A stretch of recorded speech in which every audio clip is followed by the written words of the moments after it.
Welcome to episode 49 of Fizzy's Wacky World of Wrestling. My name is William Fitzpatrick, and oh, golly gee, I've had quite a summer. A summer that has been very busy at this point with a lot of different various things I've been doing, with repairs and installation of a new fridge.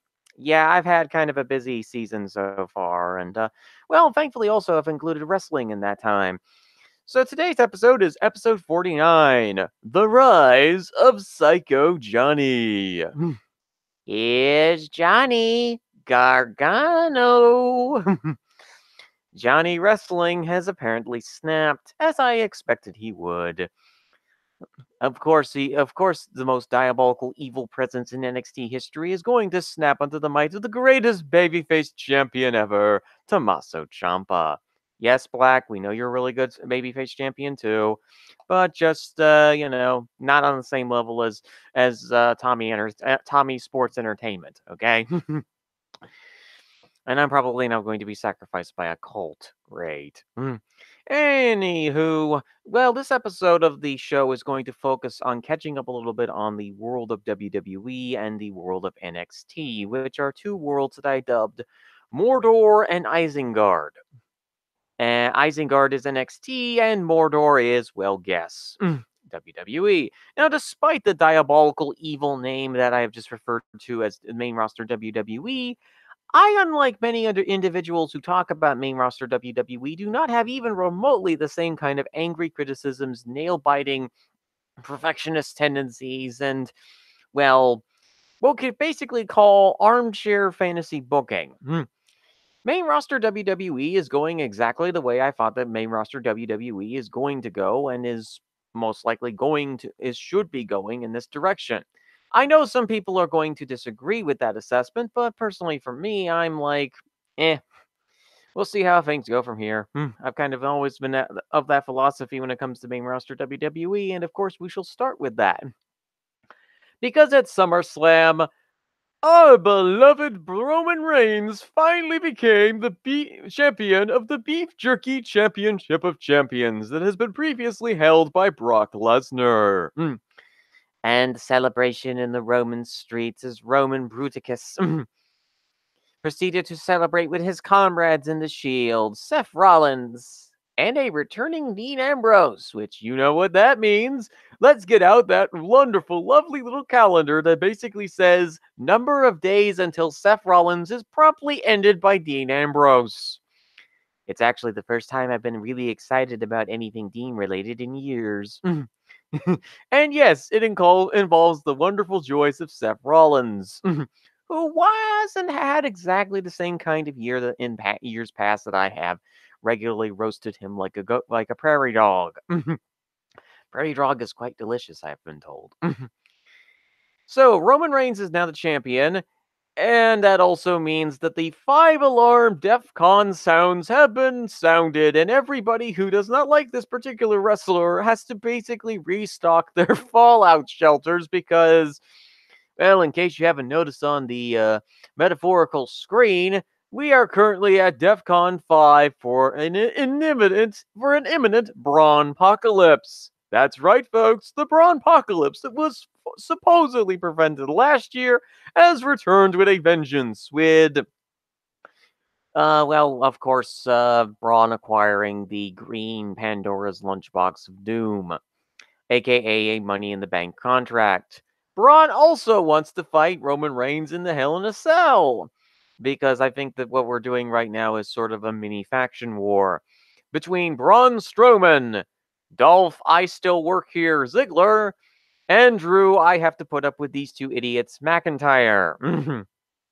They are facing again the beloved Roman Reigns, proprietor and current holder of the Beef Jerky Championship of Champions, Seth Rollins, he who is still here, and Dean Ambrose, counting down the number of days until he gets revenge on Seth Rollins.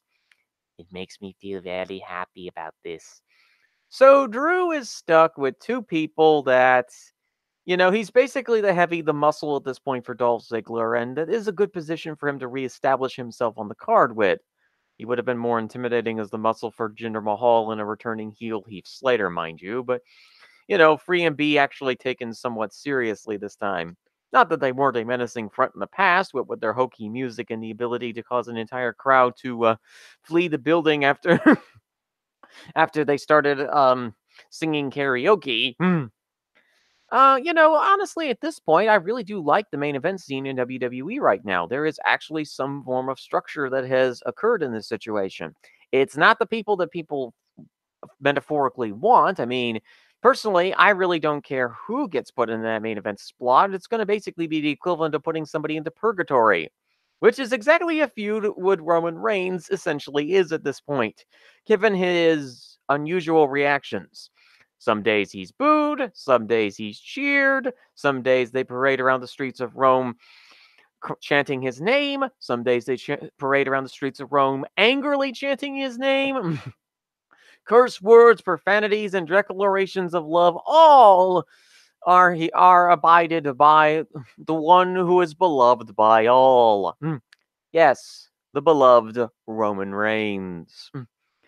I personally like that Roman Reigns is Universal Champion. I know other people might not necessarily like it, or they'll get too obsessive compulsive about Roman having the shiny thing again and having that mean something. But the thing is I'm glad that Vince stuck to his guns in this particular moment. Because Hunter has been doing everything in his godforsaken power to try and undermine Roman's run thus far. Roman is a guy that Vince likes. Not just because of the fact that he's a body guy, but also because he's the kind of guy that you put into a main event position. Kind of as interesting as a loaf of bread. Yes, the Emma comparison has once again been returned to the show. Interesting as a loaf of bread who can carry around a shiny belt. It's not going to be the most interesting person who gains the shiny thing, but the one who's the most consistent. And the one great thing that Roman Reigns has above everybody else is that he has been consistently good in matches over the past few years.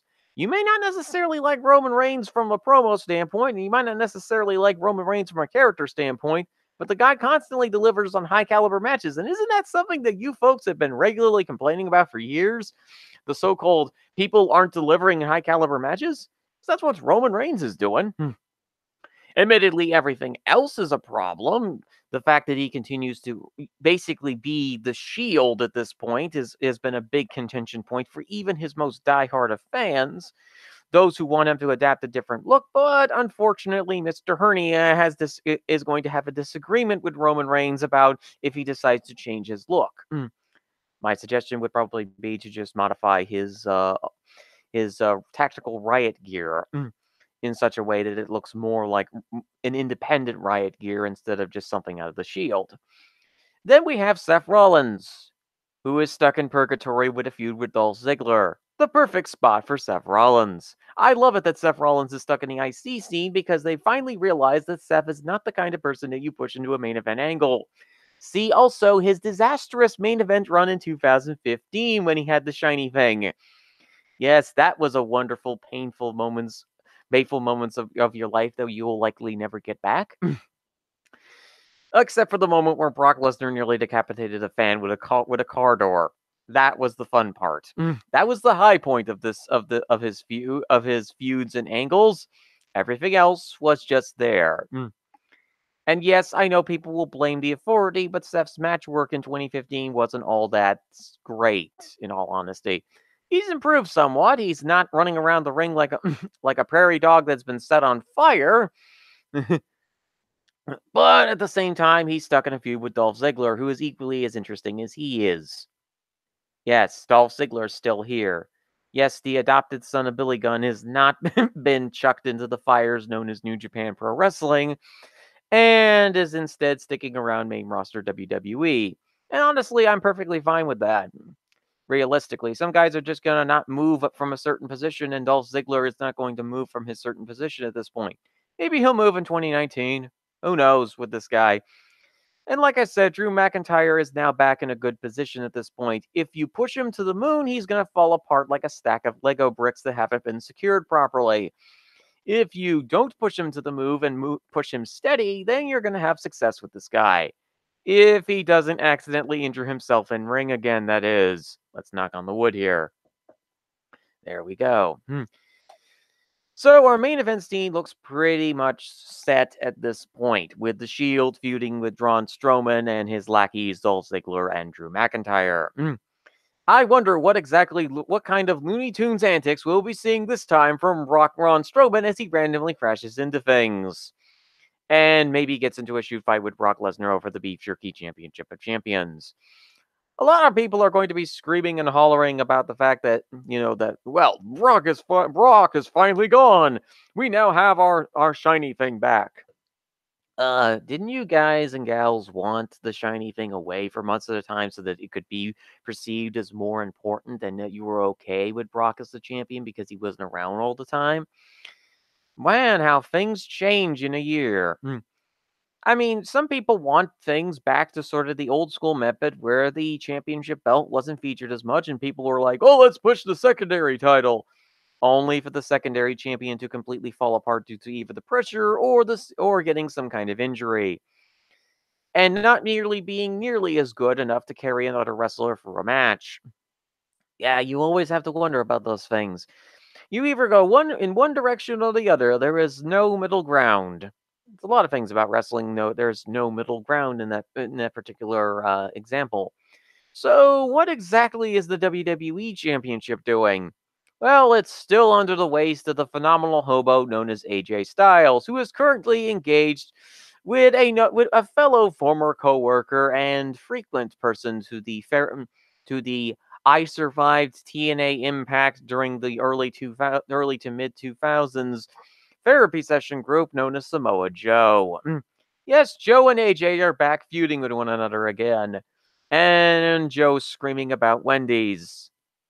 Yes, this is why you do not mess up the order of an angry Samoan at a Wendy's restaurant, folks. He's just going to keep screaming at you until you get it right. That, or he's going to promptly eat one of your employees. Whichever comes first. Anyway, Joe is now feuding with the phenomenal hobo, who for once is not getting his gonads uppercutted by Shinsuke Nakamura. Oh, it's left him with a very high pitched voice at this point. No, that person with the distinction goes to Jeff Hardy, who is currently feuding with Nakamura over the United States Championship. Also, Randy Orton's here.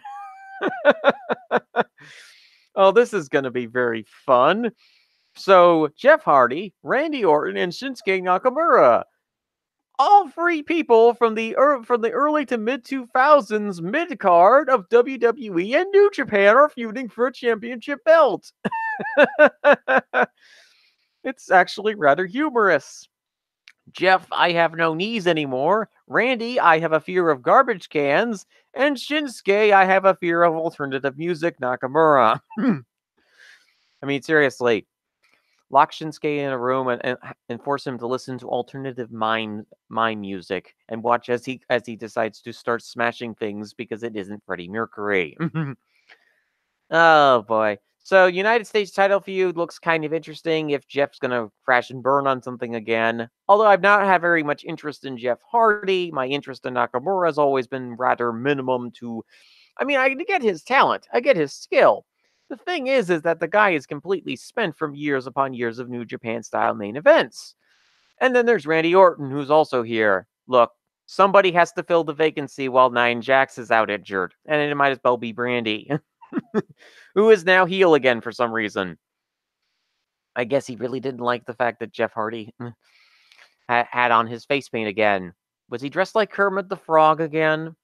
So, being used to TNA main event angles, I'm kind of going, huh. So, SmackDown Ride actually took the good parts of Impact and has decided to basically be Impact but decent. Well, they've at least figured out the golden keys to Impact at this point is this. Your lower card and your mid card are your main event feuds. Your main event feud is instead stuck in purgatory. So they've just conveniently stuffed Nakamura, Orton, and Hardy into purgatory and have let everybody else in the mid card and the lower card actually carry the angles. The New Day are once again tag team champions. 5-time tag team champions, and they have a large amount of competition to have to face against, which is also suitably wacky at this point.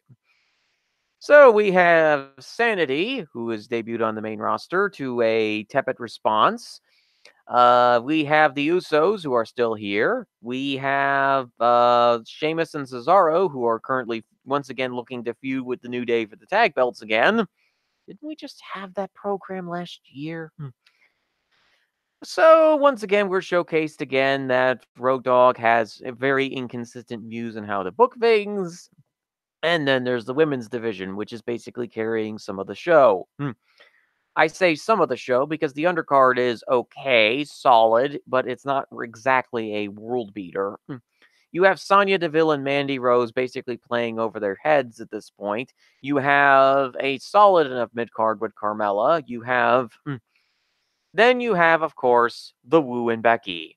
The Woo and Becky are currently feuding with one another, which leads us to one of the most interesting things that's going on in SmackDown, the feud between not Carmella, who's actually due a championship title rematch at some point, and Becky and Charlotte.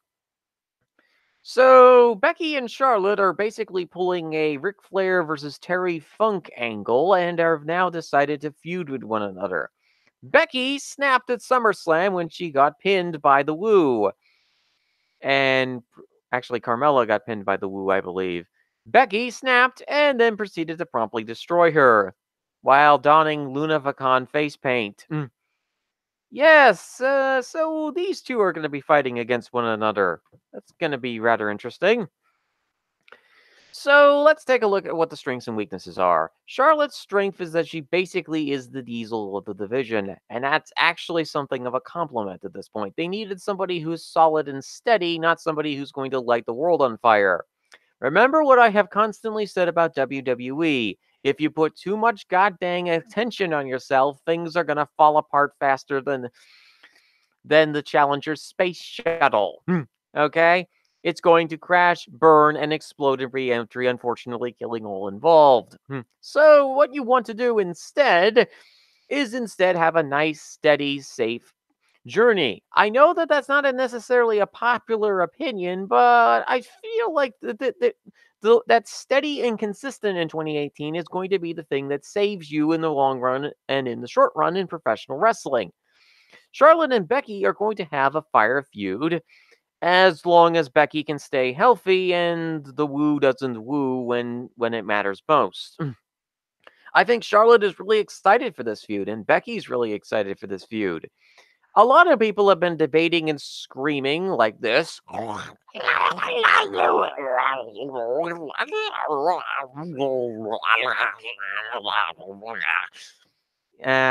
sure that's what exactly that sounds, about the alignment issues of this particular feud. Personally, I didn't really have much of a problem with it. The Funk Flair feud started out with basically Terry Funk being seen as a babyface and Ric Flair being seen as the heel, only for the alignments to start reversing as Terry Funk cut a series of promos, which denounced that he was the heel and Ric Flair was the babyface.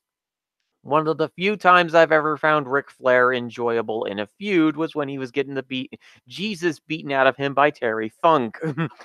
Shows you how good of a wrestler Terry Funk is.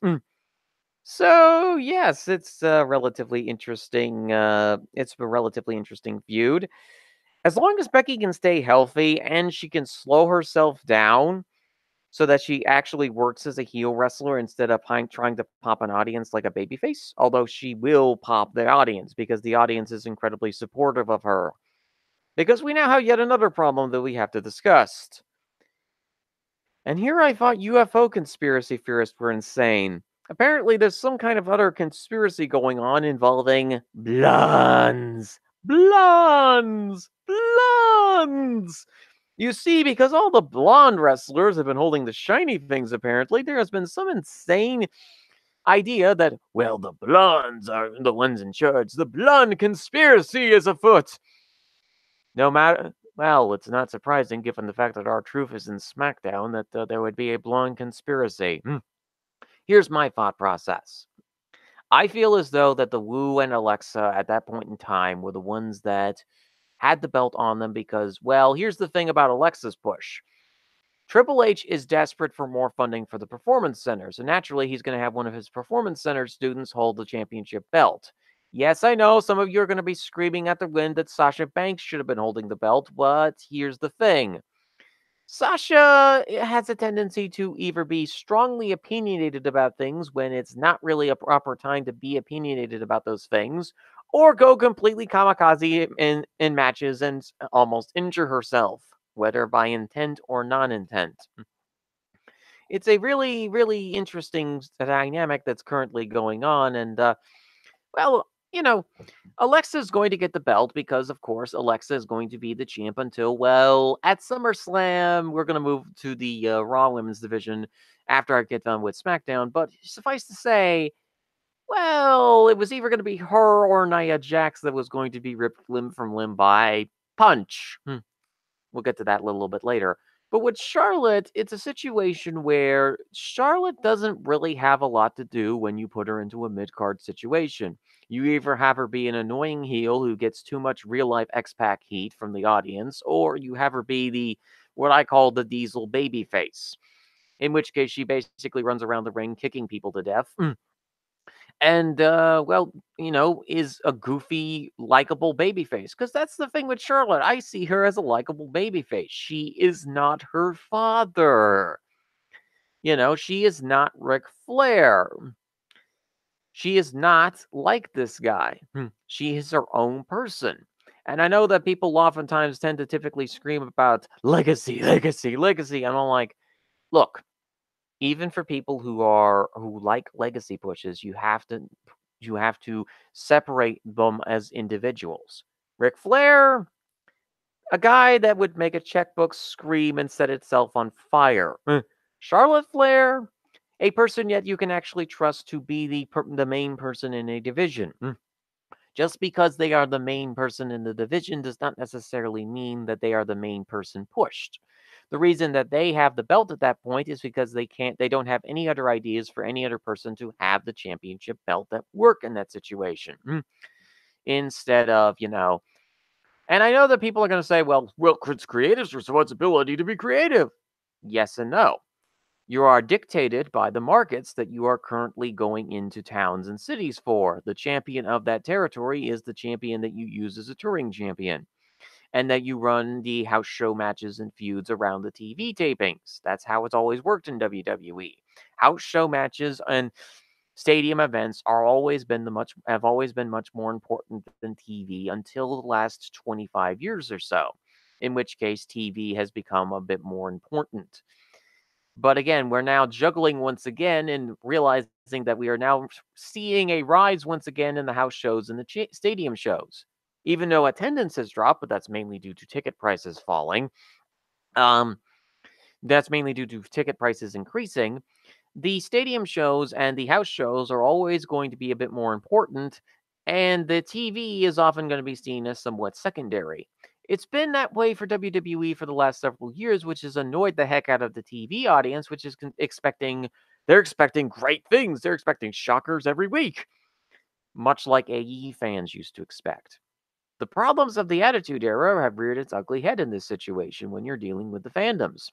They have gotten way too emotional about these situations involving Raw and SmackDown instead of thinking, okay, we're going to have some mid card TV this week. Okay, we're going to have some tag wrestling this week. Okay, we're going to have our main event championship storyline. And it's either going to be a hit or it's going to miss so badly that it's going to end up in the Sahara Desert. At this point in time, you have to look at it from the perspective of, well, okay, what's our SmackDown Women's Champion? Well, it's the Woo right now, but we have a lot of options. We've got Becky, we've got Carmella, as much as people would hate to have her have another run. Personally, I thought that Carmella's run was really good. She did exactly what you wanted her to do. Bring attention to the women's division with her promos.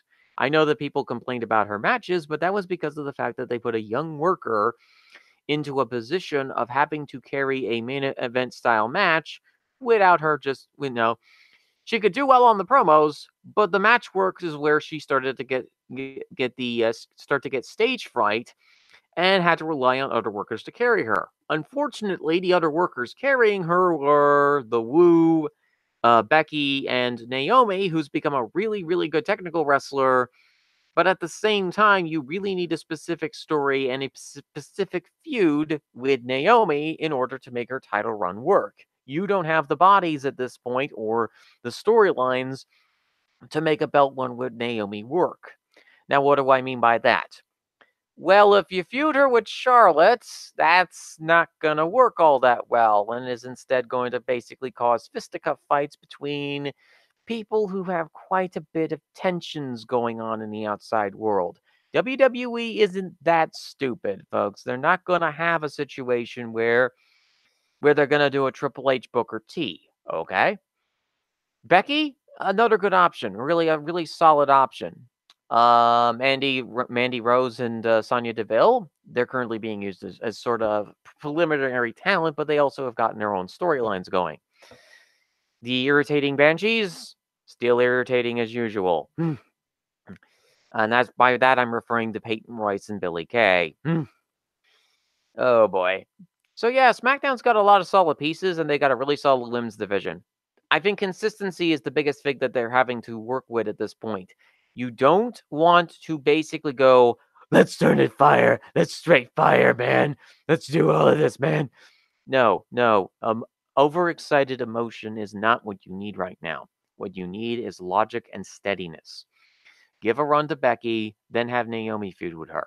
I promise you that will be a really, really solid top end feud after Charlotte gets through her typical, or after she gets kayfabed injured on the on one of the SmackDown segments by either Carmella or somebody else. So you can run Naomi, Becky, and Charlotte versus Carmella. See, here the thing is with Charlotte at this point in time is that she's now stuck in a Hell in a Cell match for the second time with Becky, who at least will probably be able to get through the table, unlike Sasha. Oh boy, that Hell in a Cell match was a mess last time. So this is going to be interesting. So let's look at the Raw Women's division. It actually looks kind of exciting right now. See, the thing is, you have Ronda Rousey as your women's champion. And I know a lot of people are going to be screaming and hollering and breaking whiskey bottles about Ronda Rousey, aka Punch, as champion, but I feel as though that, again, you need that attraction piece. This is going to bring a lot of attention to the Raw Women's division, which has kind of been behind the SmackDown Women's division as far as attention goes. Again, you want to balance that attention. You don't want too much attention at this point, because if you get too much attention, then Mordor is going to crush your hopes and dreams faster than faster than a speeding bullet. And they're certainly more capable than a locomotive in running you over with a 90-car train at this point. Instead of basically trying to attract attention to yourself, let's have a consistent women's division instead. Consistency, once again, has been the big issue in this situation. Bayley has not connected the way you thought she would to the audience. Again, this is not NXT, and this is not the cult of Full Sail. They are not going to be the same kind of attentiveness as, say, an NXT crowd would. For better or for worse, depending on how you feel about NXT, which we'll be getting to in a bit here as well. So then you have the situation with Bayley and Sasha probably becoming the first tag team champions for the women's division, which they're going to be cross-platform belts, which means SmackDown is also going to get the opportunities at the championship shiny things. So they're doing a bit of the brand split booking that they used to do in the 2000s. Interesting. So yeah, that's going to be really interesting to see right there. A lot of this, you might have noticed that I tend to have a very open-ended view about how things on Raw, SmackDown, and to a lesser extent, NXT are. Well, that's because of the fact that I think that, with this, it's very basic wrestling. And I know that some people are going to scream and holler that they want wrestling to be their specific style or their specific style of wrestling, but here's the thing. WWE wrestling is for a general audience, which is for a variety of individuals, peoples of different races, genders, colors, and whatever orientation you want to be. And they're going to put wrestling out that is going to be for a general audience. It is going to be your store brand butter. It is not going to be a specific flavor of coffee or a specific or an exotic tea from some foreign land. That's what independent wrestling, and to a lesser extent, the secondary promotions that have TV promotions and the AAA and AA promotions are going to give you. They're going to give you different kinds of wrestling. WWE is hamstrung by being the biggest dog in the yard. A lot of people say, well, people should finally take on the giant monopoly that is WWE. They're not really holding a monopoly. Everybody else is screwing up.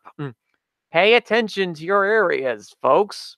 You see how many wrestling promotions in the past year or so have completely fallen apart because of infighting, managerial issues, professional wrestlers being professional wrestlers and deciding to carny the heck out of things, and professional wrestling promoters not being professional business people? Vince McMahon won the territory wars in the 80s by being smarter than everybody else around him. Smarter and saner than everybody else around him. Vince was a professional business person.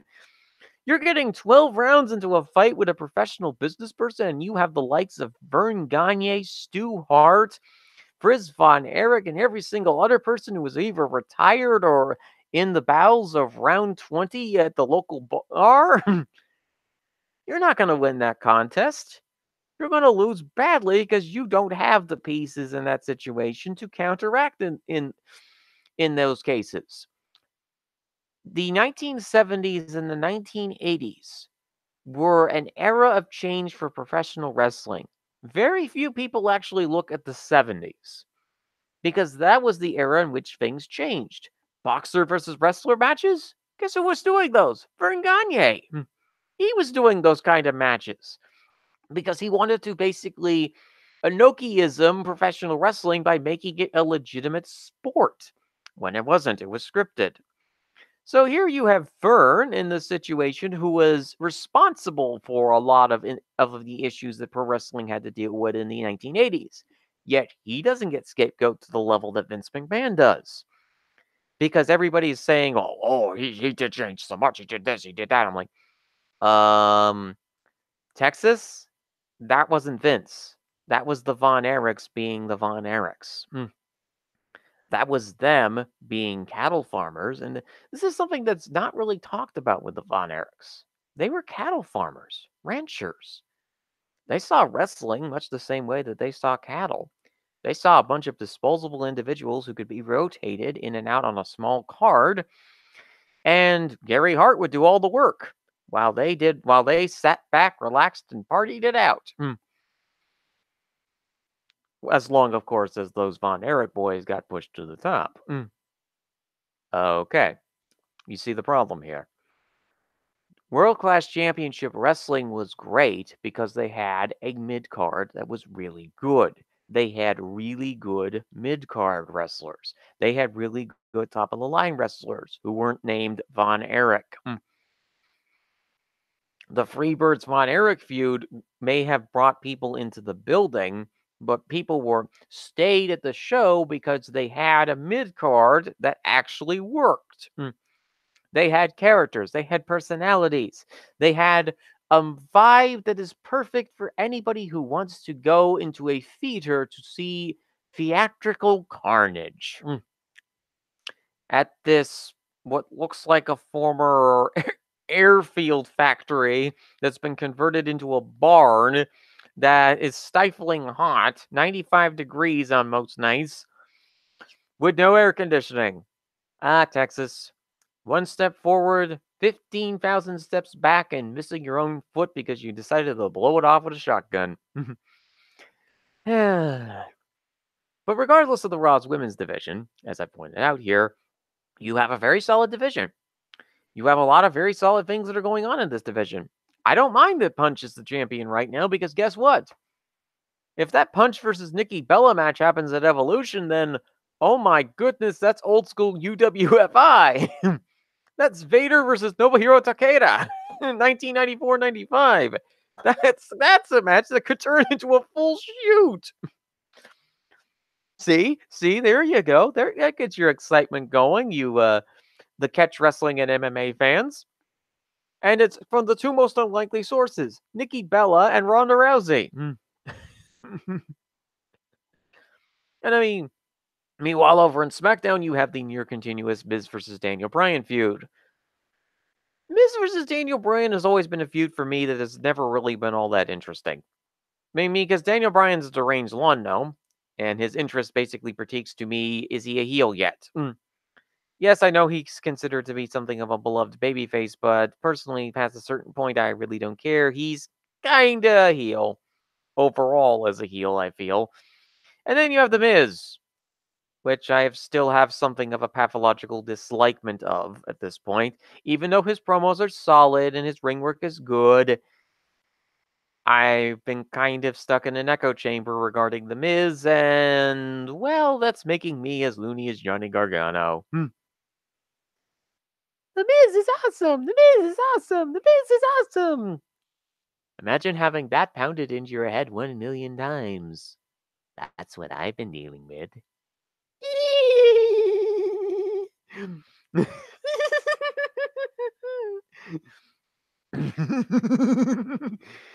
Anyway, the great thing is about this whole feud is that they brought in the wonderful talents of Brie Bella and Mrs. Muscle. Oh goody, Mrs. Muscle's back. If it was just the Miz and his annoying B team, I would not be particularly happy about this, but the B team is on Raw. Oh goody. So now Miz is feuding with Bryan again, and Brie and Maurice are now involved, and they're basically stretching out this feud until Survivor Series, where you're basically going to see a Team Miz versus Team Bryan match. In which case, Bryan's probably going to get turned on by one of his partners, because these things tend to happen in these situations. Wow. Actually, a lot is going on in WWE. You have Bobby Lashley and Elias basically forming a musical duet and basically buying Bobby time until he challenges the beloved Roman Reigns again and becomes champion. And you thought that Braun Strowman becoming champion was the apocalypse for many. Just imagine Bobby Lashley as Universal Champion. All hail King Bob! And yes, this is a dark timeline that I'm actually quite supportive of because I'm a big fan of Bobby Lashley's TNA work. And yes, I know I've heard all the criticisms about how Bobby Lashley's work has been lackluster. I've quite enjoyed his matches so far because I wasn't expecting the moon from this guy. What I was expecting was just him being him. Also, 205 Live is about to have a removal of a bunch of cruiserweights. You see, Drake Maverick, who is a great scout of talent, has decided to join a certain book club of pain. He has become the manager of the Offers of Pain. If this means that TJ Perkins is going to be removed most violently by Akeem and Razor, who have more talent in their pinky fingers than TJ Perkins has as a cruiserweight, then I'm all for the random ruthlessness and destruction that a la 3-minute warning. Oh, this is going to be fun. I'm actually really excited for Rick McMurray as a manager of AOP because I feel as though that actually has a lot of potential. In addition, it also gives Drew Gulak an ally in his campaign to make a better 205 Live. This time with added pain involving the Offers of Pain. So we have that going on. We have the women's division, which is really solid at this point. We have a complimentary rematch between Alexa Bliss and Ronda Rousey, which will likely end with the Pixie Hulk, well, meeting something that is a bigger fish. In this case, it's Ronda Rousey literally punching her soul out of her body. Oh boy. So after that, we also have the Mae Young Classic, which has started its first rounds of coverage. I will be having a little bit more coverage of the Mae Young Classic in a future episode. I think it will be episode 51, in which I will be talking more about it, because I want a couple of these first round episodes to get going before we talk about the second round. Suffice to say, the first episode had Joshi Def in it. Oh boy. Now, folks, for those of you who want a spoiler-free preview of the Mae Young Classic, I do have one, which is the evolution of the Faustian Bargain, episode 48. If you're interested in taking a look at that episode, you can hear my thoughts and opinions about the various different lady wrestlers that will be competing in this Tournament of Death. Look, it has Mako Satomura and a bunch of Joshis in it. Of course it's a Tournament of Death. More Tournament of Death than CZW has ever been ever since Jimmy Havoc was invited. So, let's see here. Oh boy. And of course, there was all the issues going on in Britain as well. But we'll get to that on a future episode as well. So let's see here. We have NXT, and of course, the title of this episode is The Rise of Psycho Johnny. Oh, good old Johnny Gargano. I knew you had it in you. You're going to be such a great diabolical heel that nobody in NXT is going to be cheering you for the next 50 years. I told you so. I told you they weren't going to go the traditional babyface versus heel route with Johnny Gargano and Tommaso Ciampa. And I hate being right, but I turned out to be correct in this assumption. We now have a miniaturized version of Triple H stalking the lands of Full Sail University, freaking the bejesus out of the Colts as they're attempting to sacrifice a goat or developmental wrestler, and possibly getting Candice LeRae banned from her favorite theme park.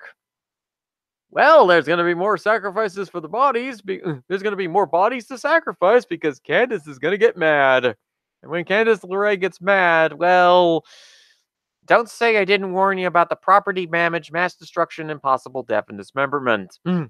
Because Candice LeRae is easily the scariest thing right now in NXT. No, not you, Lars. Put your hands down.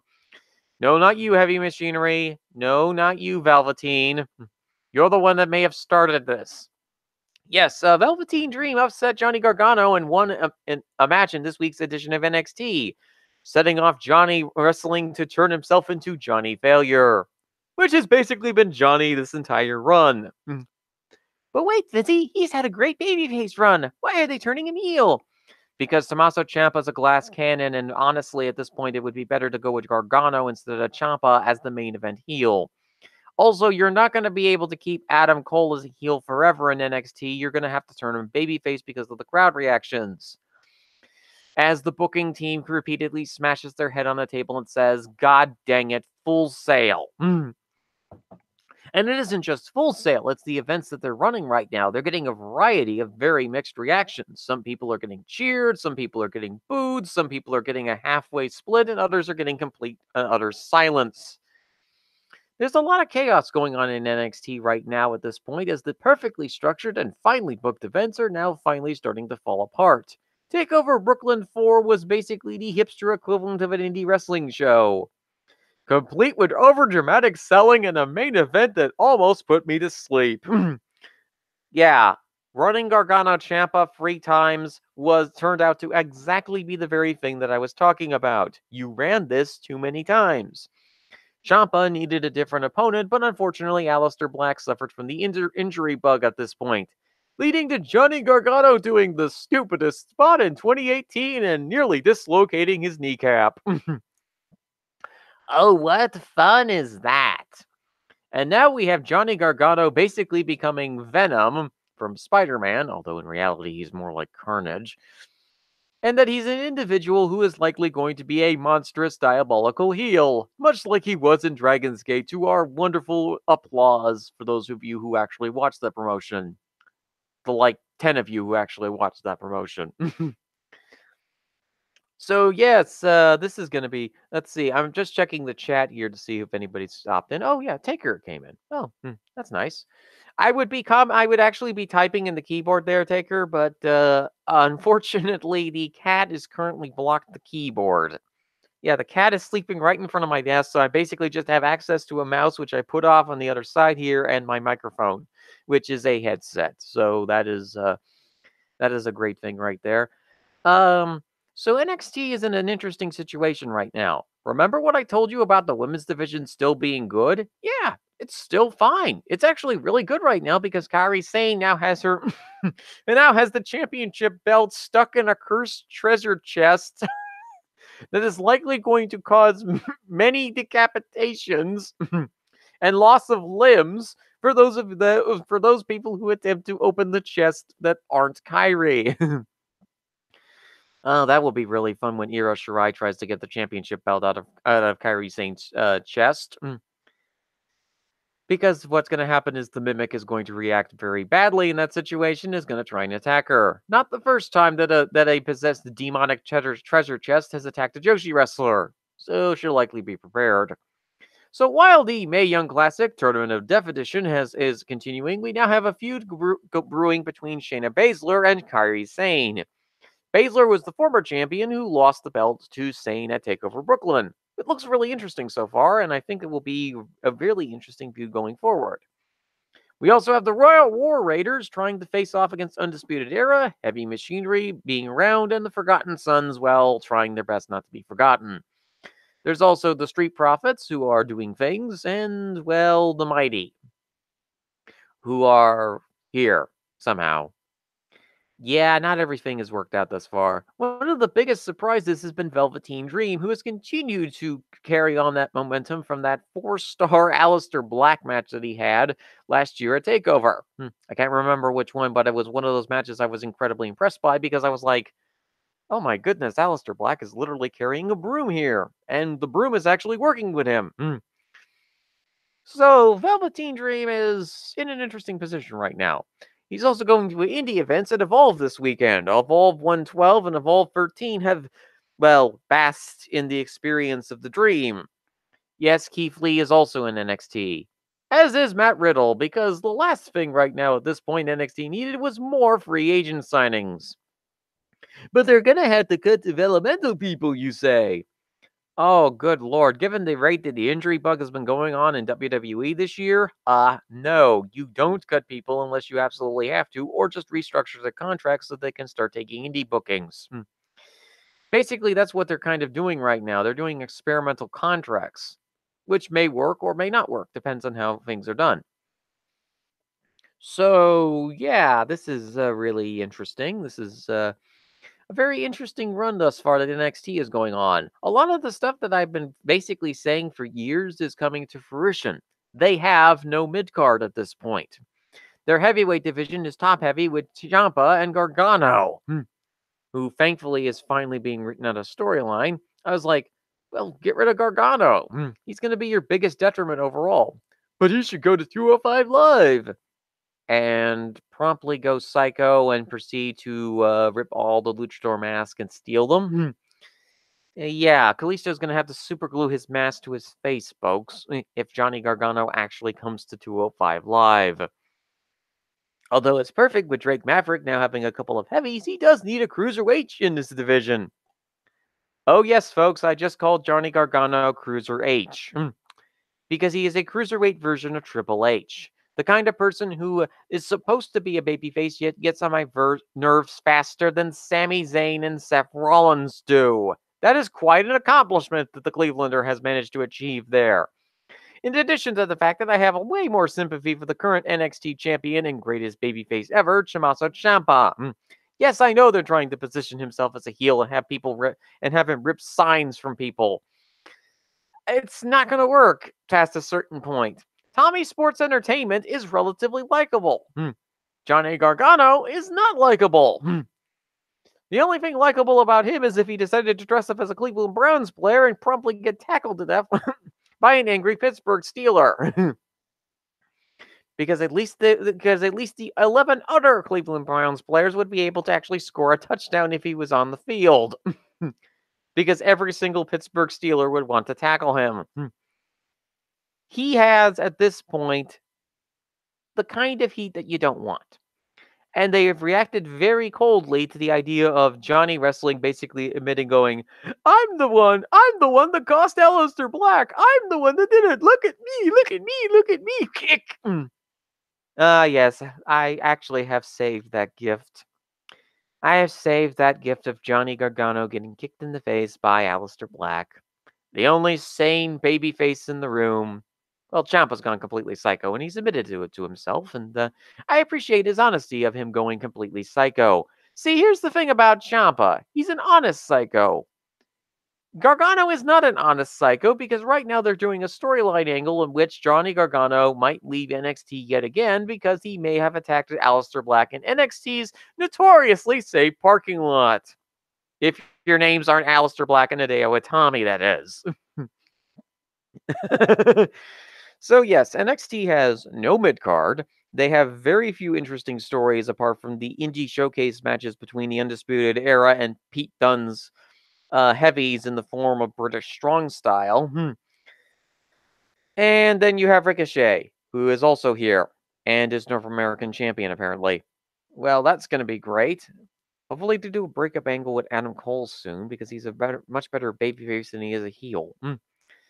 I mean, obviously, he's going to be that Seth Rollins replacement eventually, he says, wishing and hoping. But regardless, I have got on at this point about the main roster WWE and have had a relatively, well, positive opinion about main roster WWE to the shock and horror of many.